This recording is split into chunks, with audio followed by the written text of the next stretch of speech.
When you click buy on a stock, what actually happens? It's not some person on a phone. Nope. It's a silent, lightning-fast conversation between computers. Today, we're going to pull back the curtain on the invisible language that makes all of that possible. We're going to trace the journey of one single trade and decode the market's secret language. I mean, it's a pretty wild question when you really think about it, right? Every single day, trillions of dollars, countless trades, all happening in the blink of an eye. Orders get placed, routed, matched, and confirmed. The secret is a powerful and honestly a surprisingly elegant system, a protocol that forces every machine to speak the exact same language. So here's our game plan. We're going to follow the life of one trade from beginning to end. We'll learn its language, watch it open a line to the exchange, and see how an order actually gets placed.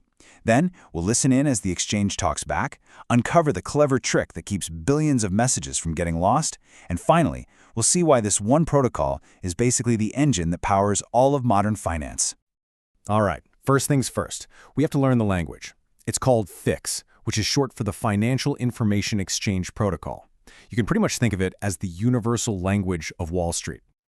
You know, this whole idea of a universal language was a total game changer. Before FIX, it was just chaos. Every bank, every exchange had its own special way of talking.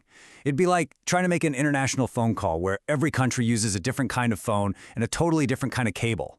FIX came in and created one single rulebook, one vocabulary that everybody agreed on. Without it, the high-speed global market we have today, it couldn't exist. Okay, so you know the language, but how do you actually start the conversation? You can't just shouting orders into the void, right? First, you have to open up a secure and reliable line of communication with the exchange. And here's a really important distinction. Think about it like a telephone. The connection is the physical phone line. It's just there, plugged into the wall, ready to go. But the session, that's the actual call. That's when both sides pick up, say hello, and start a real conversation where you keep track of everything that's said. You can hang up and call back later on that same connection, but that session is what makes sure you can pick up the conversation right where you left off. Starting that session is kind of like a secret handshake. Your system sends a log-on message that says, "Hey, I'm client ABC." The exchange's server, in our example, the Johannesburg Stock Exchange, it checks your ID, makes sure you're calling from a place you're supposed to be, and then it sends a log-on message right back that says, "Okay, ABC, I see you. We're good to go. Let's talk." And boom, just like that, the session is live. You're ready to trade. All right, the line is open, the handshake is done. Now it's time for the main event, placing an order. This is where a human idea, like I want to buy 1,000 shares of that company, gets translated into the super precise, no mistakes allowed grammar of FIX. Now, this might look a little complicated, but trust me, it's basically just a hyper-efficient digital order ticket. Every little piece of information gets a tag, a specific number, and a value. So tag 11, that's your unique ID for this one order. Tag 54 tells the system if you're buying or selling. In this case, 1 means buy. See? No confusion. And look at ord type. The value 2 means it's a limit order, which tells the exchange, hey, do not buy these shares for more than a certain price. Every single detail is captured with perfect precision. There's no room for error, just pure, structured data. So you've sent your order out into the wild, but it doesn't just disappear into some black box. No, it starts a journey, and the exchange sends you these little real-time postcards every step of the way, all using that same FIX language. And this right here, this is the official map for that journey, taken straight from the JSE's own rulebook. Every single box you see is a possible status for your order, and every arrow is a path it can take. It shows you that from the moment your order goes in, its entire life is governed by a really strict, logical set of rules. The first message you'll almost always get back is an execution report, and the status will be new. This is the exchange's way of instantly saying, got it.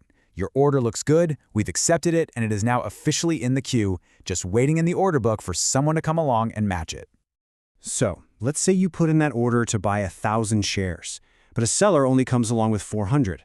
The exchange immediately shoots you an update your order is now partially filled.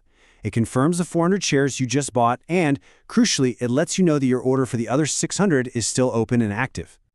And then, that moment of truth. When the last 600 shares find a seller, you get the final confirmation. Filled.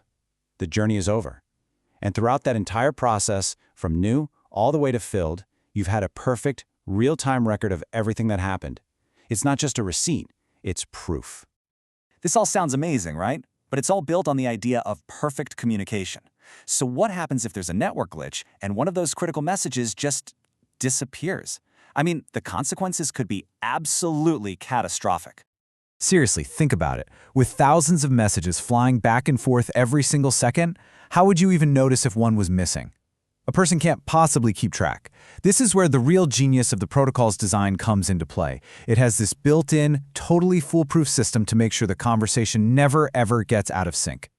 The solution is so simple, it's brilliant. Message sequence numbers.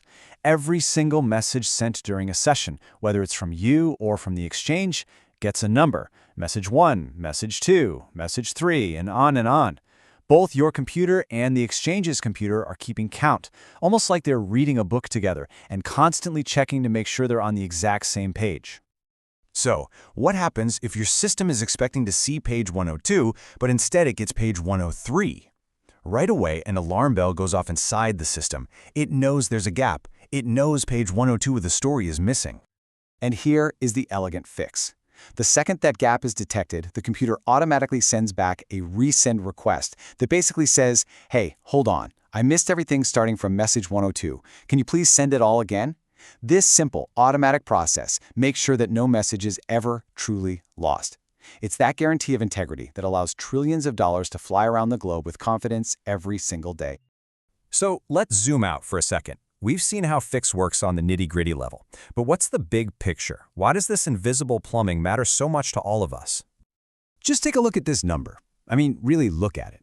This is a real example from the JSE's documents for the unique ID of a single order. That's over 61 quadrillion. This just goes to show you, the protocol isn't just built for reliability, it's built for a scale of transactions that is almost impossible to wrap your head around. So when you put it all together, you really see why Fix is so essential. It gives us standardization, that common language for everyone. It has reliability baked right into its DNA with things like sequence numbers.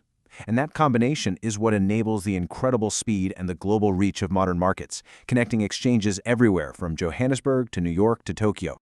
So there you have it, an invisible language, a silent, perfectly ordered conversation happening millions of times a second that holds up the entire global financial system. And that really leaves you with a final thought, right?